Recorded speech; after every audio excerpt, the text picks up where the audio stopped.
చక్కని కుటుంబం, అందమైన జంట, ఇద్దరు పిల్లలు, సాఫ్ట్వేర్లో ఒక హెచ్ఆర్ ఉద్యోగం. అంతకన్నా ఏం కావాలి? ఇంకా మిగిలింది ఒక అపార్ట్మెంట్ కొనుక్కుంటమే. అపార్ట్మెంట్ కోసం అని చెప్పి తన ఊర్లో ఉన్న 1 ఎకరం పొలం అమ్మి హైదరాబాద్కు వచ్చాడు దోసపాటి రాము. నల్గొండ జిల్లా నకరేకల్ మండలానికి చందుపట్ల అనే గ్రామానికి సంబంధించిన ఈ వ్యక్తి 50 లక్షలతో హైదరాబాద్ వచ్చి అపార్ట్మెంట్ కొనుక్కుందామని అనుకున్న అతని మనసులో ఆలోచన మారింది. ఆ ఆలోచన ఎంతోమందికి జీవితాన్ని ప్రసాదించింది. ఏంటి ఆ ఇన్స్పిరేషన్ స్టోరీ? ఎందుకు అతన్ని రియల్ హీరో అంటారు? దోసపాటి రాముకి జీవితాన్ని మార్చడానికి గల కారణాలు ఏంటి? అతనికి ఎవరెవరు సహకరించారు? ఎందుకు ఈ ఆలోచన వచ్చింది? ఈరోజు ఇదే మన ఇన్స్పిరేషన్ స్టోరీ. దోసపాటి రాముని అడిగి అసలు ఏంటి కారణాలు కనుక్కుందాం.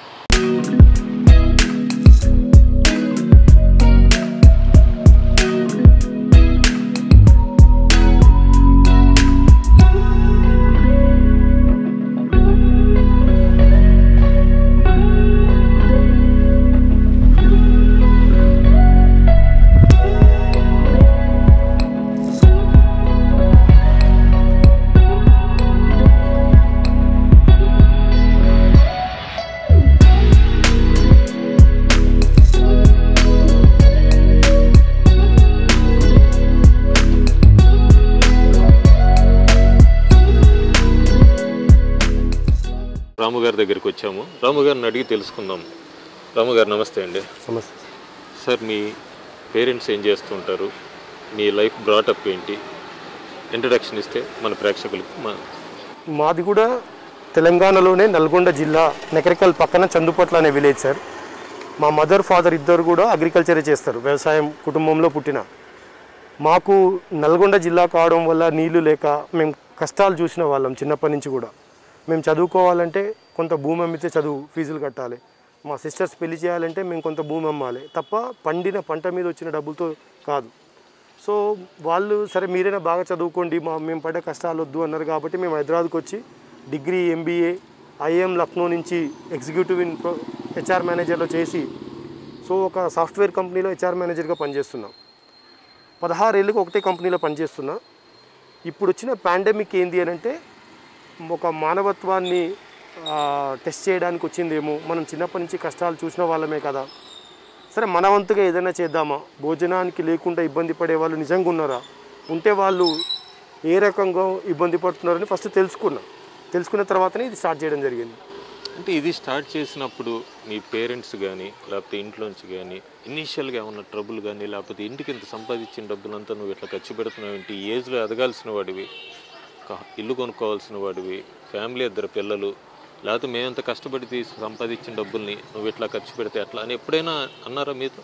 అంటే ఇది స్టార్ట్ చేసినప్పుడు మా పేరెంట్స్కి తెలియదు, ఎందుకంటే వాళ్ళు ఊర్లో ఉంటారు కాబట్టి వాళ్ళకేం తెలియదు.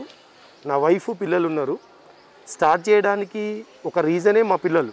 అంటే మేము మార్చి 22 నుంచి ఏప్రిల్ 13 వరకు ఇంట్లోనే ఉండి బయటకు వెళ్ళకుండా, ఏప్రిల్ 13 రోజు నేను చికెన్ కోసం మా అబ్బాయి బర్త్డే ఉంది చికెన్ తీసుకురా అంటే బయటకు వెళ్ళి అక్కడ ఒక వాచ్మెన్ సార్ ఇట్లా చాలామంది ఇబ్బందులు పడుతున్నారు అని ఆమెకు వచ్చి 6,000 జీతంలో 2,000 తీసి ఖర్చు పెడుతుంటే, అరే ఒక 6,000 జీతం ఆమె 2,000 ఖర్చు పెడుతున్నప్పుడు మనం ఎందుకు పెట్టకూడదు అని చెప్పేసి 1,50,000 జీతం ఎత్తేటోళ్ళము.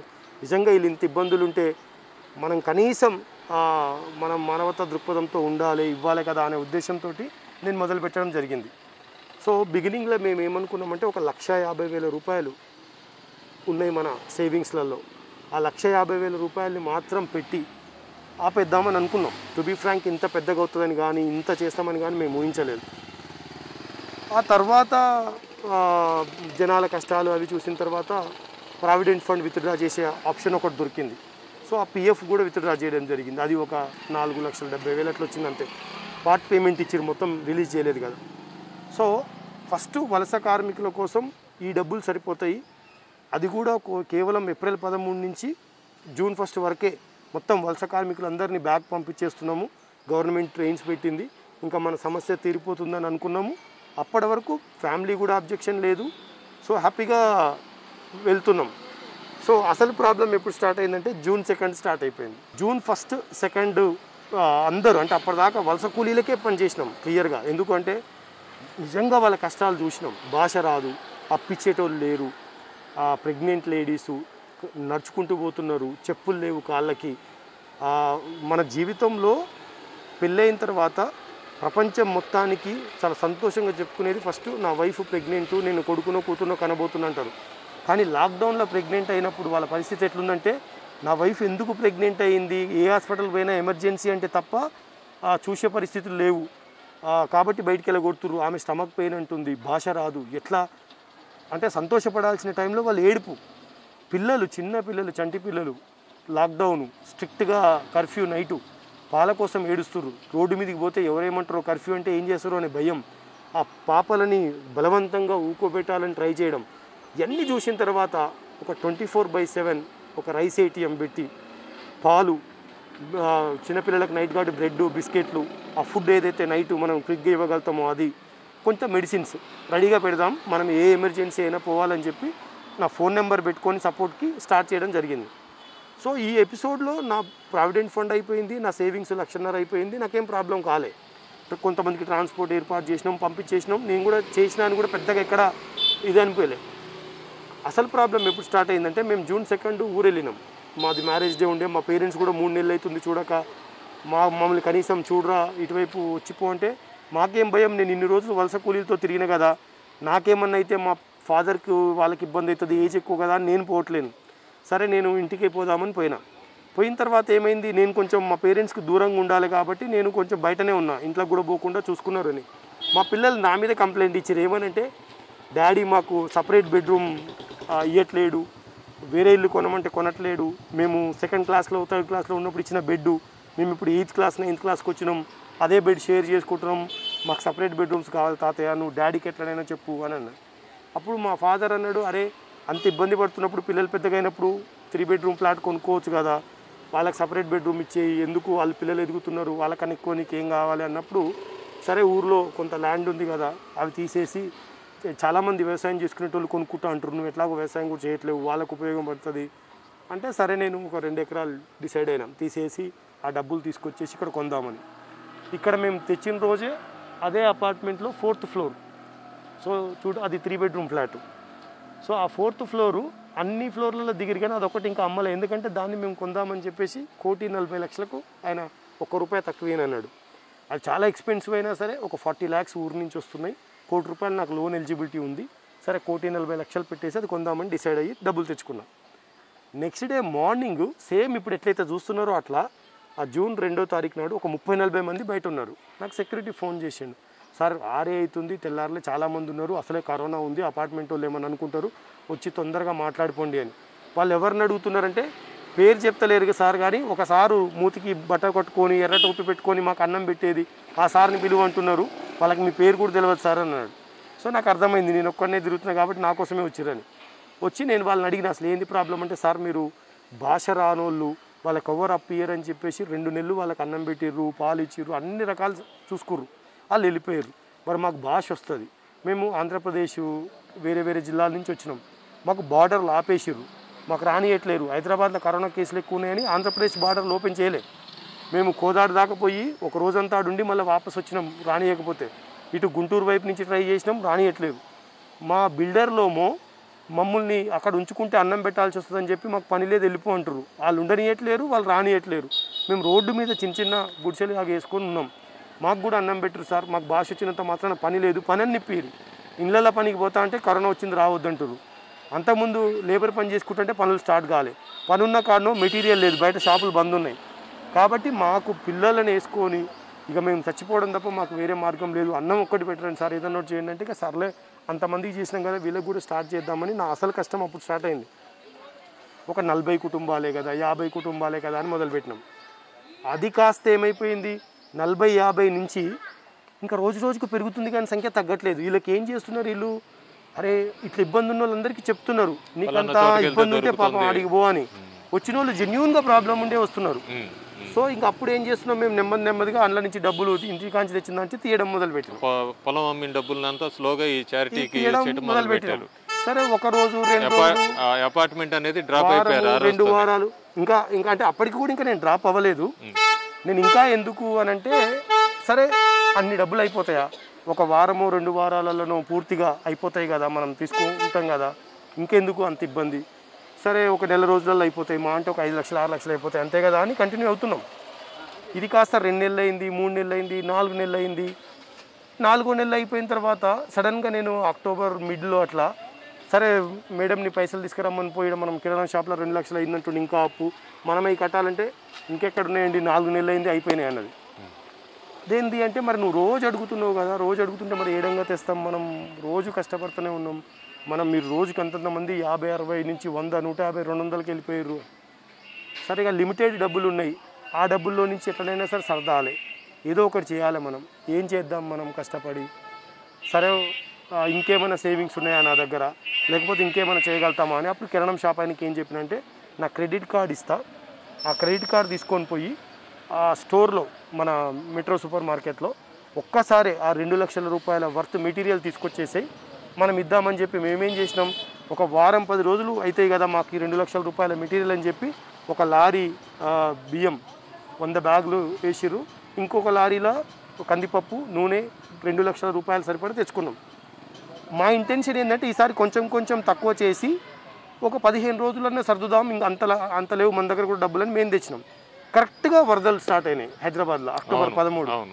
ఇంకా వరదలకు ఈ వెనుక కాలనీలన్నీ మునిగిపోయినాయి, మల్లికార్జున కాలనీ, అయ్యప్ప కాలనీ, సరూర్ నగర్, ఆయత్ నగర్, ఎక్కడెక్కడి నుంచో తెలుసుకొని అందరు ఇక్కడ సెటప్ ఉంది, ఇక్కడికి వస్తే ఎట్లయినా దొరుకుతాయి బియ్యం, మనకు అన్నీ పోయినాయి కదా వరదలల్లా అని చెప్పేసి మేము ఉదయం లేచి చూడంగానే 300-400 మంది లైన్లో నిలబడేటారు, ఒకరిద్దరు కాదు.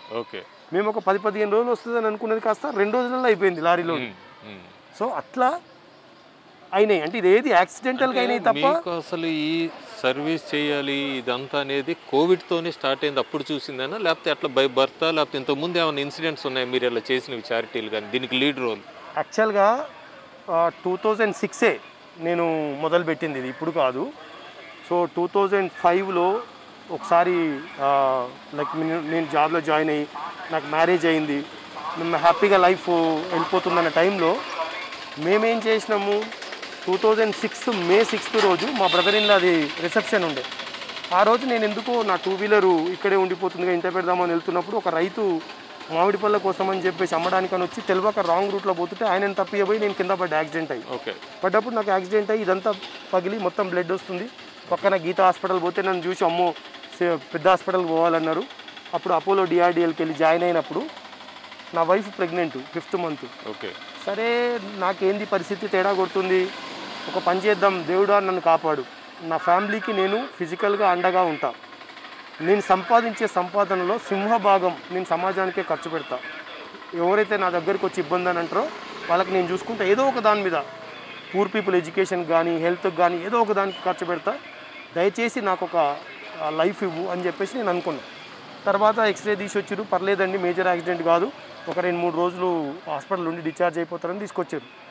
ఆ రోజు ఇచ్చిన మాట 2006 మే 6వ తారీఖు నుంచి ఈ రోజు వరకు కంటిన్యూ 14 years ఏదో ఒక సర్వీస్ చేస్తున్నారు. మీరు నా ప్రొఫైల్ చూస్తే యాక్చువల్గా ఫస్ట్ నేను మొదలుపెట్టింది ఏంటంటే నా యాక్సిడెంట్ అవ్వడానికి కారణం నేను హెల్మెట్ పెట్టకపోవడం.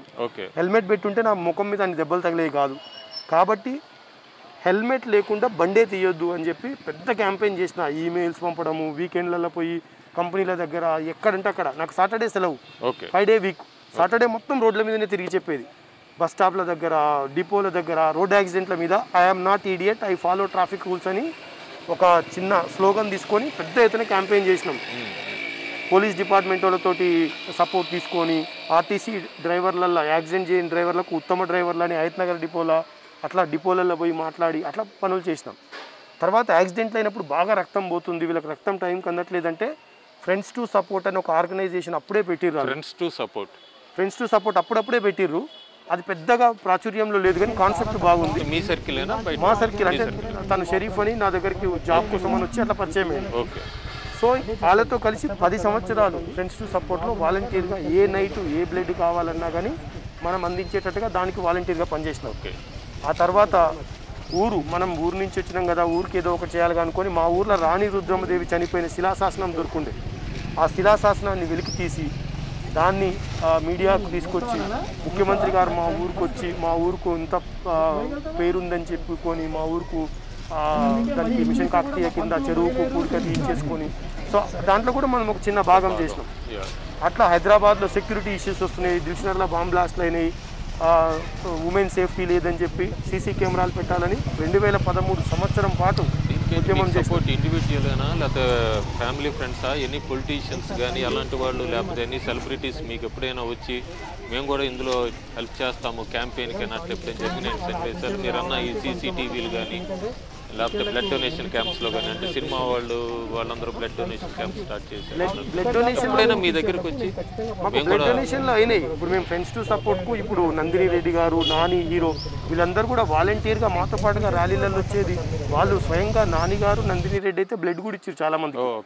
సో అట్లా వివిఎస్ లక్ష్మణ్ గారు ప్రోగ్రామ్స్కి వచ్చేది, ముఖేష్ గారు ట్రిపుల్ ఒలింపియాడ్ ఆయన వాళ్ళ వైఫ్ కూడా ఒకసారి డెంగ్యూ లాగా వస్తే మన ఫ్రెండ్స్ టు సపోర్ట్ నుంచే బెనిఫిట్ అయిందని వాళ్ళు అట్లా బ్లడ్ డొనేషన్ క్యాంప్స్కు సెలబ్రిటీస్ సపోర్ట్ చేసారు. సీసీ కెమెరాలప్పుడు అందరు ఏమనుకున్నారంటే నేను 2013లో ఉద్యమం చేస్తుంటే ఈయన ఒక పిచ్చోడు సీసీ కెమెరాల వల్ల ఇంత మార్పు ఎందుకు వస్తుంది రాదు అని చెప్పేసి నవ్విరు. చాలా మీడియాలలో ఇంటర్వ్యూస్ కూడా ఇచ్చిన నేను.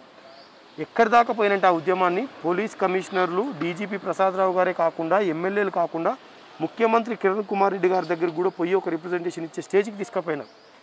అంత గట్టిగా ఎందుకు కొట్లాడినంటే మనకున్న జనాభాకి పోలీసులు సరిపోవట్లేరు, క్రైమ్ ఎక్కువైతుంది, కంట్రోల్ చేయడానికి సీసీ కెమెరాలు పనిచేస్తాయని ఎగ్జాంపుల్ కింద అమెరికాని, యూకేని, ఆస్ట్రేలియాని తీసుకొని ప్రజెంట్ చేయడం జరిగింది. ఆ తర్వాతనే ఒక చట్టం వచ్చింది, ఇక సీసీ కెమెరాలు ఇన్స్టాల్ చేస్తున్నారు. సో అట్లా చేసుకుంటూ వస్తున్న క్రమంలో అసెంబ్లీలో మాట్లాడితే ఎవరన్నా ఒకరు ఖచ్చితంగా చట్టం వస్తుంది, చట్టం వస్తే ఎమ్మెల్యే నిధుల్లో నుంచి ఖర్చు పెట్టచ్చు సీసీ కెమెరాలకు అన్నది మా లక్ష్యం. ఏ ఎమ్మెల్యే కూడా అసెంబ్లీలో మాట్లాడమంటే మాట్లాడతలేడు. అప్పుడు నాకు ఏం పడిందంటే అరే ఇంత మంచి కార్యక్రమాలు జనాలకు ఉపయోగపడేవి కూడా ఈ ఎమ్మెల్యేలు మాట్లాడతలేరు, ఈ రాజకీయాలంటే మనం ఎందుకు దూరంగా ఉండాలి, మనమే ఎందుకు పోటీ చేయకూడదని 2014లో నేను లోక్సత్తా జయప్రకాష్ నారాయణ గారు నాకు ఫస్ట్ సీట్ అనౌన్స్ చేశారు ఎల్బీనగర్ నుంచి. నేను ఎల్బీనగర్ నుంచి పోటీ కూడా చేసిన 2014లో ఎమ్మెల్యే కంటెస్ట్ కూడా చేసిన. ఏంటి అంటే మనం ఖచ్చితంగా జనాలకు పనికొచ్చే అసెంబ్లీలో మాట్లాడాలి. ఈ ఒక చట్టం వాయిస్ అసెంబ్లీలో వినిపించడానికి ఆ పార్టీ తరఫున పోటీ చేశారు తప్ప యాక్చువల్గా you are not interested in నేను యాక్చువల్గా నాకు అసలు రాజకీయాల్లో మేజర్గా నేను పడ్డ కష్టం గ్రౌండ్ లెవెల్లో చిన్న చట్టం చేస్తే అయిపోయేదానికి సంవత్సరాలు నా జీతం అంతా పెట్టాల్సినంత అవసరం ఏముంది, ఆ వాయిస్ అక్కడ వినిపించడానికి ఒకరిని బతులాడుకోవాల్సిన అవసరం ఏముంది, మనం ఎందుకు ట్రై చేయకూడదని చేసినాం. ఆ అటెంప్ట్ ఫెయిల్ అయింది, ఎందుకంటే ఆ పార్టీ ఆంధ్ర అతనని చెప్పి ఆంధ్ర పార్టీ అని వాళ్ళకి కరెక్ట్గా అర్థం కాలే కాన్సెప్ట్. నువ్వు మంచివి అయితే మంచోని బాబు, నీ కాన్సెప్ట్ అర్థమైందని అప్పటికి ఎల్బీనగర్ ప్రజలు నన్ను నమ్మి ఓట్లేసిర్రు. కాకపోతే నేనేం చేసినానంటే సరే ఇక 2014 ఎలక్షన్స్ అయిపోయినాక జయప్రకాష్ నారాయణ గారు కూడా చూసినావుగా నాన్న మీలాంటి వాళ్ళు ఇట్లా చేద్దామని వస్తే కూడా జనాలు రిసీవ్ చేసుకోవడానికి రెడీగా లేరు, నీకు పబ్లిక్ సేవ చేయడం ఇష్టం కాబట్టి నీ పనులు నువ్వు చేసుకో, జనాలకు దగ్గరగా ఉండు, so this is good idea అన్నారు. ఆ తర్వాత నేను కంటిన్యూ చేసుకుంటూ వచ్చిన. తర్వాత ఏం చేసిన అంటే ఈ ప్లాస్టిక్ మీద పడ్డ పర్యావరణం బాగా ఎఫెక్ట్ అవుతుంది, మొక్కలు నాటాలి. ఉదాహరణకి ఇప్పుడు ఈ మొక్క ఉంది, 2015లో ఈ కార్పొరేటర్లు ఎలక్షన్ పోయినసారి జిహెచ్ఎంసీ ఎన్నికలైనప్పుడు మా కార్పొరేటర్ మా వీధికి వస్తున్నా అంటే ఆయనతో ఒక మొక్క పెట్టించిన, సంగీత ప్రశాంత్ గౌడ్ అని భర్త భార్య వచ్చేది. ఆ రోజు పెట్టించిన మొక్కని ఇంత పెద్దగా పెంచిన, దీనికి ఒక స్టేజ్ వేయించిన, పిల్లలు స్కూల్ బ్యాగులు మోస్తున్నారు స్కూల్ వచ్చేంత వరకు దానికోసమని పెట్టిన. ఇప్పుడు హాలిడేస్, ఇప్పుడు నాకు దాదాపు 30,000 కుటుంబాలకు దీని మీద కూర్చొని నేను అన్నం పెట్టిన. అంటే ఆ రోజు నేను నాటిన మొక్క ఈరోజు నాకు ఎంత ఉపయోగమైంది. సో నేను ప్రతిరోజు బయటికి వెళ్ళేటప్పుడు పర్యావరణం మీద గుర్తుండాలని ఎవ్రీ ఇయర్ ఒక్కొక్క మొక్క చొప్పున అక్కడ 5 ఏళ్ళుగా 5 మొక్కలు ఎదురుగా పెట్టుకున్నాను. నేను ఇట్లా బయటికి వెళ్తుంటేనే అపార్ట్మెంట్ నుంచి నాకు ఆ మొక్కలు కనపడతాయి. ఈ మన గ్రీన్ ఛాలెంజ్ అంటారా, హరిత ఆహారం అంటారా, దాంట్లో భాగంగా ఒక్కొక్క సంవత్సరం పెట్టిన మొక్కలు. ఓకే. సో నేను ఉండే దగ్గర మొత్తం ఎందుకు పెంచినా అంటే ప్రజల్ని మోటివేట్ చేయాలంటే ఫస్ట్ మనం మారాలి, మనం ఎగ్జాక్ట్లీ. సో అట్లా పర్యావరణం మీద చేస్తున్నప్పుడు ప్లాస్టిక్ వచ్చింది సడన్గా. ఈ వన్ టైం యూసేజ్ ప్లాస్టిక్ ఎందుకు వచ్చిందంటే ఈ మొక్కల దగ్గరికి ప్లాస్టిక్ కవర్లు చేరి నీళ్లు కూడా లోపలికి దిగనీయట్లే. ఈ ప్లాస్టిక్ కవర్లు ఎన్ని సంవత్సరాలు పడుతుంది రీసెర్చ్ చేస్తే 1000 ఏళ్ళు పట్టొచ్చు, 600 ఏళ్ళు పట్టొచ్చు కరగడానికి. ఇది రీసైకిల్కి పనిచేయదంటే దాని ఒక ప్లాస్టిక్ వన్ టైం యూసేజ్ ప్లాస్టిక్ని బంద్ చేయాలని టిఫిన్ బాక్స్ ఛాలెంజ్ అని పెట్టి ఒక 2 ఏళ్ల పాటు ఒక ఉద్యమమే నడిపించిన. మీరు చికెన్ మటన్కి వెళ్తే టిఫిన్ బాక్స్ పట్టుకొని పొండి. హైదరాబాద్లో 20 లక్షల కవర్లు డ్రైనేజీలలోకి వస్తున్నాయి ఒక ఆదివారమే. బయటికి పోయేటప్పుడు డబ్బులు చూసుకుంటారు కదా జేబులో, అట్లనే డబ్బా ఎందుకు చూసుకోవాలి? అసలు అంటే ఈ జాబ్ చేస్తూ మీరు ఈ టైం అంతా ఈ చారిటీ సర్వీస్కి కానీ మీ ఫ్రెండ్స్తో స్పెండ్ చేయడానికి కానీ లేకపోతే ఫ్యామిలీకి కానీ ఎట్లా ప్లాన్ చేసుకున్నారు? అంటే Monday to Friday you are busy with office అంటున్నారు. మండే టు ఫ్రైడే నాకు ఆఫీస్ తప్ప వేరే ప్రపంచం ఉండదు. నేను ఇక్కడ మొదలైతే నానక్రామ్ గూడకు ఆఫీస్కి పోవాలి. సో నేను నానక్రామ్ గూడ వరకు ఆఫీస్కి పోవడానికి నాకు గంటన్నర టైం పడుతుంది ట్రావెల్లో. నేను పబ్లిక్ ట్రాన్స్పోర్ట్ అయినా వాడతా, లేదా నా ఫ్రెండ్స్ కార్లో కార్ పూలింగ్ పోతా. కానీ నేను ఒక్కరిని లగ్జరీగా కార్లలో పోయి పెట్రోల్ వేస్ట్ చేసే క్యారెక్టర్ నాది కాదు. సో మా ఆఫీస్ వాళ్ళని కలిపి కార్ పూలింగ్ పెడతారు. నేను ఎప్పుడు కూర్చునే పని ఇస్తారు, నాకు తోలే పని ఇవ్వరు. కాబట్టి నేను ఆ కూర్చున్నప్పుడు ఏం చేస్తా అంటే మొబైల్ పట్టుకొని నాకున్న ఆ పరిజ్ఞానంతో రీసెర్చ్లు చేసి దానికి కావాల్సిన నోట్స్ ప్రిపేర్ చేసుకొని ఆ వీకెండ్కు కావాల్సిన పని మొత్తం నేను ఈ 5 రోజులు వర్కౌట్ చేసుకొని అప్పటిదాకా ఏం చేస్తా, ఈ వారం శనివారం నాడు మనం పలానా దగ్గర ప్రోగ్రామ్ చేస్తున్నామని చెప్పి నా ఫేస్బుక్లో పెడితే నా ఫ్రెండ్స్ అందరూ ఆ రోజు ఆడికి వస్తారు. శనివారం మొత్తం ప్రోగ్రామ్ చేస్తాం. ఈ రైస్ ఏటీఎం ఈ ఆలోచన ఎట్లా వచ్చిందండి మీకు? యాక్చువల్గా ఇది రైస్ ఏటీఎం ఆలోచన నాది కాదు, ఒక వాచ్మెన్ది. ఆమెని చూసి ఇన్స్పైర్ అయినా. ఆమె జీతంలో నుంచి 6,000 నుంచి 2,000 ఖర్చు పెట్టింది కదా. ఖర్చు పెట్టినప్పుడు మనం ఎందుకు ఖర్చు పెట్టము అని ఫస్ట్ పేరు పెట్టలే రైస్ ఏటీఎం అని. ఊకనే ఇక్కడికి వచ్చిర్రు, వాళ్ళకి బియ్యం అవి ఇచ్చినాం, పంపించినాం. నాకు ఒక విలేకరి ఫోన్ చేసిండు నైట్ 11-11:30కు. సార్ మీరు ఎల్బీ నగర్లో వలస కూలీలకు హెల్ప్ చేస్తారని తెలిసింది, 11:30 అవుతుంది, వేరే రాజస్థాన్ వాళ్ళు అనుకుంటా నడుచుకుంటూ పోతున్నారు, చిన్నపిల్లలు వృద్ధులు ఉన్నారు, పొద్దున్నుంచి ఏం తినలేదు, అలిసిపోయి ఈడ మెట్రో పిల్లర్ కింద పడుకొని ఉన్నారు, వాళ్ళకి ఏమన్నా అన్నం పెట్టగలుగుతారా అని అడిగాడు. అప్పుడు నేను ఫోన్ మాట్లాడుతున్నప్పుడు నా వైఫ్ విన్నది. ఈయన ఎట్లయినా పోతాడు కదా అని చెప్పి ఆమె వెళ్ళి టక్కున అన్నము, పప్పు, మ్యాంగో సీజన్ కాబట్టి మామిడి పళ్ళు, పిల్లలు ఉన్నారంటే బిస్కెట్ ప్యాకెట్లు అన్నీ ప్యాక్ చేసింది. సో నేను 12 గంటలకు పోయి వాళ్ళకి భోజనాలు పెట్టేసి వచ్చిన. అప్పుడు వాళ్ళని అడిగిన, మీరు నైట్ పూట ఎందుకు పోతున్నారు, మీకు అంత అవసరం ఏమొచ్చిందంటే, మేము ఇక్కడ ఉండే ముచ్చటే లేదు సార్, మీరు అన్నం పెట్టినా ఏమన్నా మాకేమన్నా అయితే ఇక్కడ మాకు దిక్కు లేదు, మేము వెళ్ళిపోవాల్సిందే అని అన్నారు. నువ్వు అన్నం పెట్టినావు, చాలా సంతోషం, మేము నడుచుకుంటూ పోతాం, ఉదయం అయితే పోలీసు వాళ్ళు ఆపుతున్నారు అని. అప్పుడు అనిపించింది అర్ధరాత్రులు కూడా వీళ్ళకి సపోర్ట్ అవసరం అవుతుంది కాబట్టి 24/7 ఉండాలి. ఏముండాలి? Meal, any time meal, ATM. So అని అనుకున్నా. అని అన్నం వండి పెడుతుంటే ఎక్కడో మధ్యప్రదేశ్లో ఏమో వండి పెట్టేట ఆయన కరోనా ఉండడం వల్ల అందరికి వచ్చింది అని తెలిసింది. అమ్మ ఈ వండి పెట్టడం కష్టం కాబట్టి రైస్ ఇద్దాం, కాబట్టి rice ATM, any time meal ATM అంటే రైస్ ఏటీఎం. సో అట్లా రైస్ ఏటీఎం అని పెట్టినాం. అంటే ఇప్పుడు మీరు అక్టోబర్ దాకా అయితే ఫండ్స్ ఎట్లాగలా పుల్ చేశారు.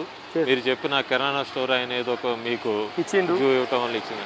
మీ ప్లాన్ ఫ్యూచర్ ఏంటండి? అంటే ఇది రన్ చేద్దామన్నా continue, or you looking for support or funds or something, or లేకపోతే ఇండివిజువల్గా ఎంత ఖర్చు అయినా పర్వాలేదు నేనే చేసుకుంటూ వెళ్తానని అట్లా ఏమన్నా ఉందా? యాక్చువల్గా ఇది నా ప్యాషన్, వాళ్ళ కష్టం నాకు అర్థమైంది కాబట్టి ఎంత ఖర్చు అయినా నేనే పెట్టుకొని పోవాలి తప్ప నా నోటి నుంచి ఫండ్స్ ఇవ్వండి అని ఏ రోజు అడగొద్దని డిసైడ్ అయినా.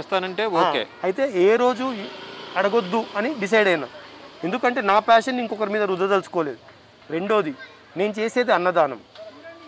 ఎవరికైనా ఇన్స్పైర్ అయ్యి చూసి వచ్చి నేను కూడా అన్నదానం చేస్తా, ఒక రైస్ బ్యాగ్ ఇడ పెడతా అంటే సంతోషం. ఎందుకంటే నేను నో చెప్పొద్దు, ఎందుకు చేయాలంటే వాళ్ళు రైస్ బ్యాగ్స్ ఇట్లా గ్రాసరీస్ ఇవ్వచ్చు కానీ నో క్యాష్ ఆర్ సంథింగ్ లేకపోతే ఏం లేదు. ఎగ్జాక్ట్లీ. అయితే క్యాష్ కానీ ఏది మేము తీసుకోము, ఏమైనా రైస్ కానీ దాల్ కానీ ఆయిల్ కానీ ఇడ పెట్టాలి.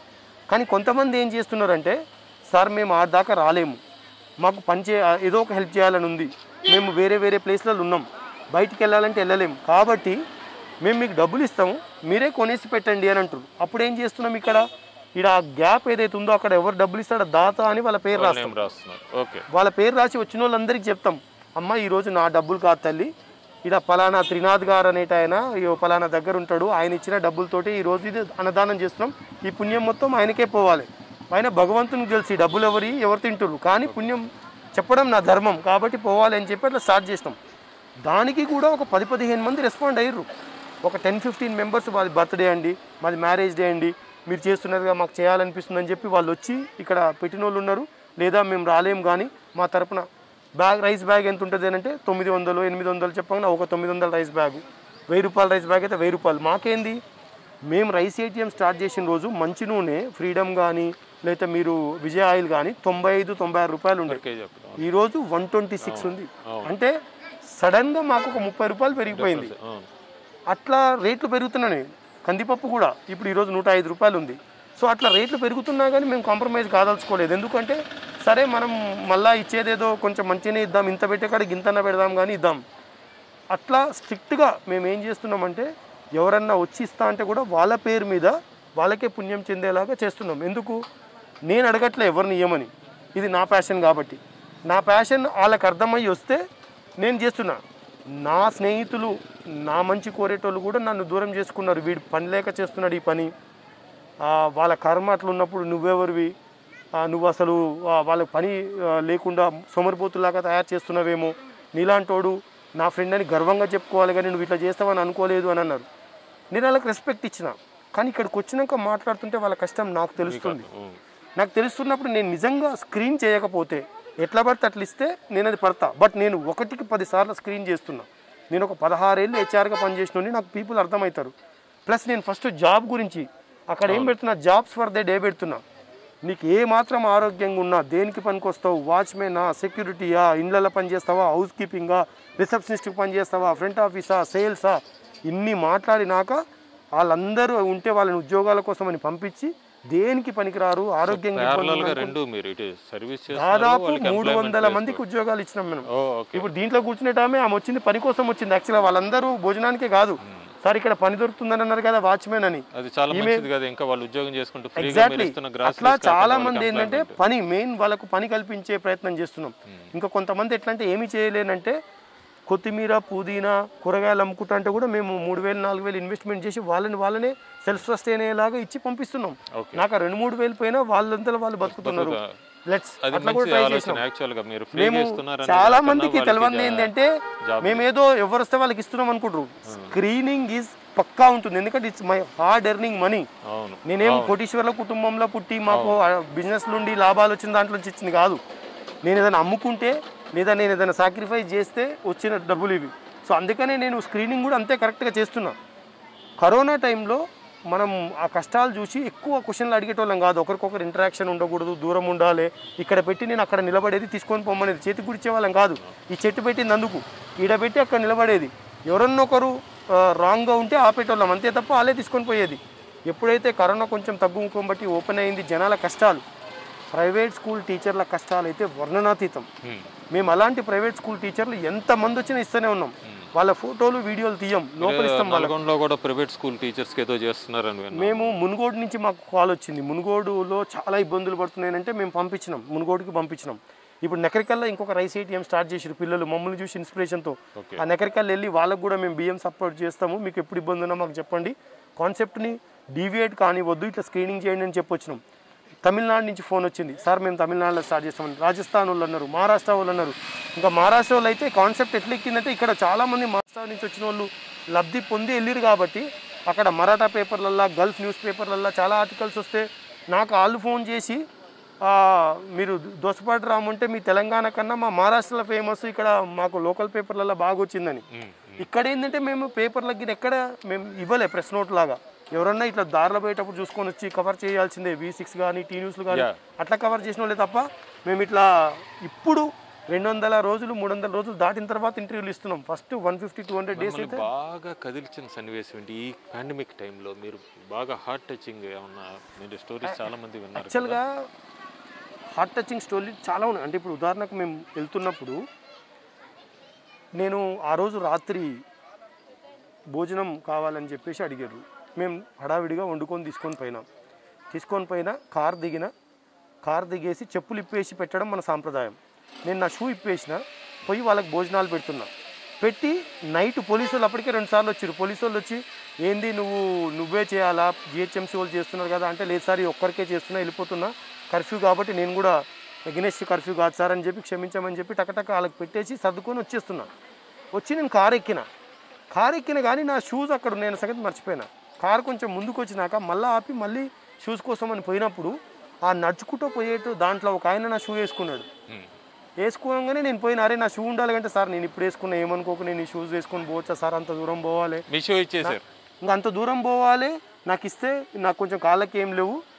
పైన కూతురుని ఎత్తుకున్నాడు, 4 సంవత్సరాలు 5 సంవత్సరాల పాప, ఒక 20 కిలోల బరుగు సంకలా వేసుకున్నాడు, కాళ్ళకి చెప్పులు లేవు.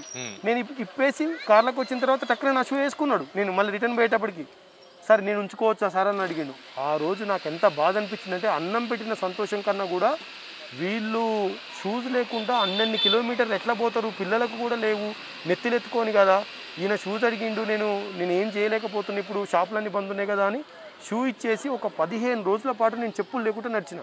నాకు ఆ కష్టం తెలవాలి, నాకు కూడా ఎర్రటి ఎండలు, రాళ్ళ మీద కాళ్ళు పెడితే, నేను ఎప్పుడు హైదరాబాద్కి వచ్చిన 20 ఏళ్ళల్లో షూ లేకుంటున్నాను, నాకు కూడా చాలా ఇబ్బంది అయ్యేది. ఇప్పుడు ఇలాంటివి చూసినప్పుడు మీ ఇంట్లో వైఫ్ కానీ పిల్లలు కానీ ఎట్లా రియాక్ట్ అయ్యారు? నాకు నైట్ వచ్చేటప్పటికి నా వైఫ్ ఏం చేసేదంటే, పాపం దేవత ఇట్లా ఒక టబ్బులో వాటర్ పెట్టి అందులో పసుపు, అందులో ఇది మన ఉప్పు లేదా నిమ్మకాయ పిండి వేసి కాళ్ళు 2 అక్కడ పెట్టుకోమని, నేను ఇంట్లోకి పోతున్నాగానే బయట కరోనా కేసులు ఎక్కువ ఉన్నాయి కాబట్టి బట్టలు బయట నిప్పేసి, స్నానానికి బయటనే నీళ్ళు పెట్టి, ఇవన్నీ వాళ్ళే చూసుకున్నప్పుడు నా ఫ్రెండ్స్ కూడా ఒకరిద్దరు నేను ఫేస్బుక్లో పెట్టిన, మనందరం ఏమో అనుకుంటున్నాం కానీ ఇంత కష్టాలు ఉన్నాయి, కొంచెం మీరు అర్థం చేసుకొని ఎవరన్నా చెప్పులన్నీ ఇప్పియండి. నాకు నల్గొండ.org అని ఎన్ఆర్ఐలు ఫోన్ చేశారు, రాము మేము మీకు ఏదైనా హెల్ప్ చేయాలంటే, సార్ నల్గొండలో ఎవరన్నా తెలిసిన షాపులు ఉంటే ఓపెన్ చేయించి కనీసం చెప్పులు షూస్ అని ఏర్పాటు చేయండి సార్, ఇట్లా సంఘటన జరిగిందని చెప్పిన. సో అట్లా చెప్పిన నా ఫ్రెండ్స్ కూడా ఏమన్నారంటే, అరే నీకు నొప్పి తెలవాలని బాగానే తిరుగుతున్నావు, కానీ నీకేమన్నా అయితే ఇంతమందికి హెల్ప్ చేయలేవు కాబట్టి నువ్వు ఖచ్చితంగా షూ వేసుకోవాలి, చెప్పులన్నీ వేసుకోవాలి, కానీ ఇట్లా లేకుండా తిరగకొని అన్నారు. కానీ నాకు ఆ సంఘటన లోపల గట్టిగా గుచ్చుకుంది. అంత బాధ ఉండి నేను ఎట్లా వేసుకుంటా, నాకు అసలు మనసు ఒప్పుకోలే. నేను హైత్నగర్ దాటినాక ఒక 10 కిలోమీటర్ల దూరంలో ఒక పద్మశాలి సూసైడ్ చేసుకుందని తెలిస్తే నాకు ఒకరు మీడియా వాళ్ళు చెప్తే, నేను వాళ్ళ కుటుంబానికి కావాల్సిన మెటీరియల్ మొత్తం తీసుకొని పోదామని పోయినా. ఆ రోజుకి ఇంకా నేను షూ వేసుకోవట్లేదు. అదేంది, హైత్నగర్ నుంచి ఒక 7-8 కిలోమీటర్ల లోపల ఆ రోడ్డు అంతా రాళ్ళు ఉన్నాయి, నేను చూసుకోలేదు, రైస్ బ్యాగ్ నెత్తెత్తుకొని ఉన్నా, అట్లనే రాయి మీద కాలు పెట్టినప్పుడు నాకు కూడా చాలా పెయిన్ అయ్యింది. సో ఇంకా అప్పుడు అనుకున్నాను నేను, అరే నాకు నిజంగా కూడా ఏదైనా జరిగితే మళ్ళీ వీళ్ళు ఇంతమందికి హెల్ప్ చేయడం తగ్గుతుంది కదా, ఫ్రెండ్స్ అంటున్నారు, ఇంట్లో అంటున్నారు కదా అని ఆ తర్వాత మళ్ళీ షూ వేయడం మొదలుపెట్టినా. మనకేంటంటే వేయాలంటే కూడా మనసు చంపుకొని, అంటే ఇంకా లాక్డౌన్ ఉంది, ఎక్కడ తిరగట్లేరు, ఇంతమంది పోతురు కదా అని. సో అట్లా కొన్ని సంఘటనలు ఎట్లుంటాయంటే సార్, ఇప్పుడు మేము ఈ లాక్డౌన్ పీరియడ్లోనే మేము పోతున్నప్పుడు డబ్బులు లేక, ఆకలి, రెంట్లు కట్టక, ఇంట్లో ఉన్నాయి అమ్ముకొని తాకట్టు పెట్టుకోవడం కూడా అయిపోయిన తర్వాత, ఓనర్కోమో ఊర్లో ఉన్నామని చెప్పి ఇంట్లోనే వండుకుంటూ, లైట్లు కూడా వేసుకోకుండా, సౌండ్ కూడా రాకుండా 10-15 రోజులు బతికి, మాకు నెమ్మదిగా ఫోన్ చేసి, అన్నా నేను మీ దగ్గరికి వచ్చి తీసుకుపోతాము, మాకు ఏదైనా ఇస్తావా, మేము తెల్లారగట్ల 4-5 గంటలకు వస్తామన్నా ఎదిగిన ఆడపిల్లలు కూడా ఫోన్ చేశారు. ఎంత బాధ అనిపిస్తుంది మనకు. వాళ్ళు వచ్చి వాళ్ళకి కావాల్సిన సామాన్లను ఇచ్చి మళ్ళీ తీసుకుపోయేంత వరకు మా బాధ్యత, మళ్ళీ వాళ్ళ ఇంటికి పోయి చేరుకున్నామన్నంత వరకు నాకు టెన్షనే ఉండేది. అట్లా ఒక అమ్మాయి వాళ్ళ భర్త 3 పిల్లల్ని వదిలేసి వెళ్ళిపోయిండు ఈ లాక్డౌన్లో. ఇంకా అమ్మాయి ఇంటి ముందరికి ఏది వచ్చినా కొనియమని అడుగుతారు పిల్లలు, ఆకలికి తట్టుకోలేక. పక్క వాళ్ళని ఆన్లైన్ పెడితే 1 రోజు 2 రోజులు పెడుతురు, పెట్టట్లే. ఇక అమ్మాయికి ఏం చేయాలో తెలియక సూసైడ్ చేసుకుందామని ట్రై చేసింది. ఎవరో ఉప్పలోళ్ళు ఫోన్ చేసి, వద్దొద్దు అక్కడ రైస్ ఏటీఎం అని ఉంది, పోయి హెల్ప్ తీసుకోండి, కానీ మీరు సూసైడ్ చేసుకుంటే మీ పిల్లలు ఆగమవుతారంటే ఆ అమ్మాయిని ఎక్కించుకొని వచ్చి ఇక్కడ కూర్చోబెట్టారు. నాకు ఆ అమ్మాయి 1 రోజు 2 రోజులు నెల సామానిస్తే కాదు, నాకు ఆ పిల్లల భవిష్యత్తు ఏంది, ఈ అమ్మాయిది ఏందని చెప్పి ఒక 2 గంటలు కౌన్సిలింగ్ చేసి, నెల రోజులకు సరిపడ సామాన్ ఇచ్చి, నెక్స్ట్ మంత్ కూడా నేను ఇస్తాను ప్రామిస్ చేసి, నీకు డిగ్రీ చదివినావు, ఇంత పిచ్చి పని ఎట్లా వచ్చింది, నువ్వు ఇంటర్వ్యూస్కి పో, ఇప్పుడు ఓపెన్ అప్ అవుతున్నాయని చెప్పి ఆమె మళ్ళా ఉద్యోగం కొట్టేంత వరకు, ఒక రియల్ ఎస్టేట్ కంపెనీలో నాకు టెలికాలర్ జాబ్ వచ్చింది అన్న అని చెప్పేంత వరకు 2-3 రోజులు సపోర్ట్ చేసినాం మేము. అట్లా ఇంకా మాకు సూసైడ్ చేసుకోవడం తప్ప వేరే ఆప్షన్ లేదనుకొని ఇక్కడికి వచ్చిన కాపాడిన కుటుంబాలే 10-15 ఉంటాయి. ఈరోజు వాళ్ళు ఎంత అద్భుతమైనగా సెట్ అయ్యారంటే, ఈ 3-4 నెలలు ఇక వాళ్ళు ఆ ఫేజ్ దాటిపోయింది, మంచిగా ఉద్యోగం చేసుకుంటారు, మన దగ్గర కూడా రావట్లేరు, ఏదన్నా ఒక రోజు చూసి అన్న థ్యాంక్స్ అన్న నీ వల్ల మేము సెట్ అయినామని చెప్తున్నారు. అట్లా చివరిగా చెప్పండి రాము గారు, అంటే మీ ఆశయాలు నెరవేరటానికి, మీ వాయిస్ పబ్లిక్ అందరికీ చేరటానికి 2014లో లాగా మళ్ళీ ఏమన్నా ఒకసారి అసెంబ్లీలో మీ వాయిస్ వినిపించడం అవకాశం, అట్లా ఆలోచన ఉందా? యాక్చువల్గా రాజకీయాలకు మనకు సంబంధించింది కాదు అని అనుకున్నంత వరకు రాజకీయాలు అట్నే ఉంటాయి సార్. మారాలి, మార్పు అయితే రావాలి.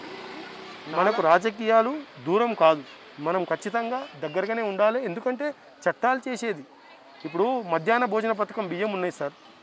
ఇక్కడున్న ముసలోళ్ళ చాలామంది మీకు రేషన్ కార్డు ఉంది కదా తల్లి, 6 కిలోల బియ్యం వస్తాయి కదా, మీరు ఎందుకు మళ్ళీ నా కాడికి వచ్చినామంటే అనే సమాధానం తెలుసా సార్? సార్ మాకు 2-3 పిల్లలు ఉన్నారు సార్ ఇంట్లో. ఆ బళ్ళు తెరిచినప్పుడు అయితే మధ్యాహ్నం ఆడ తినేటోళ్ళు పోరగాళ్ళు మాకు ఒక పూట దొరికేది. ఇప్పుడు బళ్ళు బంద్ ఉండి ఆ పొరగాలే తింటున్నారు సార్, గిజగిజలు ఆడుతున్నారు ఇంటి నిండా. నా దాకా ఏదైనా రాణిస్తారు సార్, నేను పోయి ఆ గిన్నెలు చేయబెట్టే లోగనాలు తినేస్తున్నారు. ఇక మనమనిలాయ నేను ఎట్లా పోటీ పడతా, అందుకే ఇడికి వస్తే నువ్వు గిన్నె బియ్యం ఇస్తే దాచుకొని అప్పుడప్పుడు వండుకొని తింటా సార్ అంటారు. ఎంత బాధ అనిపిస్తుంది మనకు. మధ్యాహ్న భోజనం మనం ఎందుకు పెట్టినాం పథకం?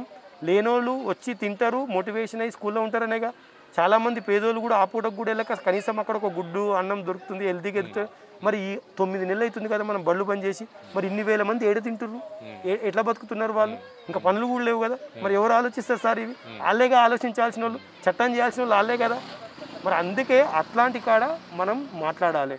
రేషన్ కార్డులు ఎందుకు పోయినాయి, ఎలిజిబిలిటీ లేని వాళ్ళు ఎంతమంది ఉన్నారు, ఇవన్నీ సమస్యలు. ఒక్కొక్క సమస్య, హెల్త్ సమస్య వస్తే మొత్తం తాకట్టు పెట్టుకొని ఎట్లా బతుకుతున్నారు, ఇవన్నీ విన్న తర్వాత నాకు ఏమనిపించిందంటే, నేను నాకు అవకాశం ఇస్తే ఖచ్చితంగా ఏడ మాట్లాడాలో మాట్లాడతా. నాకు అవకాశం ఇవ్వకపోయినా అవకాశం ఇచ్చినంతోనే చేపించే ఒక గట్స్ భగవంతుడు అయితే ఆ సంకల్పం అయితే ఇచ్చిండు. ఈ 255 రోజుల జర్నీలో ఖచ్చితంగా నేను నేర్చుకున్నా. పేదోడికి ఇంకా ఏం కష్టాలు ఉన్నాయి, 72 ఏళ్ళు 73 ఏళ్ళు దాటినాక కూడా స్వాతంత్రం వచ్చి ఇంకా ఇంత ఘోరంగా ఎందుకున్నారంటే తెలుసుకున్నా. కాబట్టి అటువైపుగా ఖచ్చితంగా అడుగులైతే వేస్తా సార్, తప్పకుండా వేస్తా. కాకపోతే లాభం కోసం వేయను. ఇప్పుడు నాకు ఎటువంటి గుర్తింపు అంటే నా పేరు చెప్పుకోకుండానే ఇంత ఖర్చు పెట్టిన రేపు వచ్చి సంపాదించుకోవడానికి అయితే రాను. అట్లొస్తే నా అంత దుర్మార్గుడు ఇంకోటి ఉండదు. కానీ మార్పు కోసం అయితే మాత్రం వస్తా. ఏదో ఒక ఖచ్చితంగా రాజకీయాల్లోకి వస్తానంటున్నారు అవసరం అయితే. థ్యాంక్ యూ రాము గారు మీతో. సో చూశారు కదా, దోసపాటి రాము గారు 2006 నుంచి ఆయన కంటిన్యూ సర్వీసులు. ప్లాస్టర్ ఆఫ్ ప్యారిస్ అయితే ఏంటి, ప్లాస్టిక్ నిషేధించమని అయితే ఏంటి, హెల్మెట్లు వేసుకోండి ఖచ్చితంగా డ్రైవ్ చేసేటప్పుడు ఏంటి, ఆయనకి జరిగిన అనుభవంతో హెల్మెట్ వేర్ హెల్మెట్ అనే క్యాంపెయిన్ ఏంటి, blood donation to save life అదేంటి, ప్రత్యేకంగా ఈ రైస్ ఏటీఎం, దీని గురించి ఎంత చెప్పినా తక్కువే అవుతుంది. ఎందుకంటే అందరికీ కళ ఒక సొంత ఇల్లు ఉండాలని. ఒక 3 BHK అపార్ట్మెంట్ కొనుక్కోవటానికి ఆయన వ్యవసాయ భూమిని అమ్మి కూడా భార్య పిల్లలు భవిష్యత్తు అన్నీ ఆలోచించకుండా ప్రజల కోసం, అది కూడా పేద ప్రజల కోసం ఈ కోవిడ్ పాండమిక్లో ఇలాంటి డెసిషన్ తీసుకున్న రాముని అందరం మనస్ఫూర్తిగా ఆశీర్వదిద్దాం. ఫ్యూచర్లో కూడా మనందరం తలా ఒక చేసి ఇలాంటి ఆర్గనైజేషన్ ఇంకా బాగా డెవలప్ అవుతే 10 మందికి ఉపయోగపడుతుంది. డెసిషన్ మీది, ప్రోగ్రామ్ మాది, ఆలోచించండి.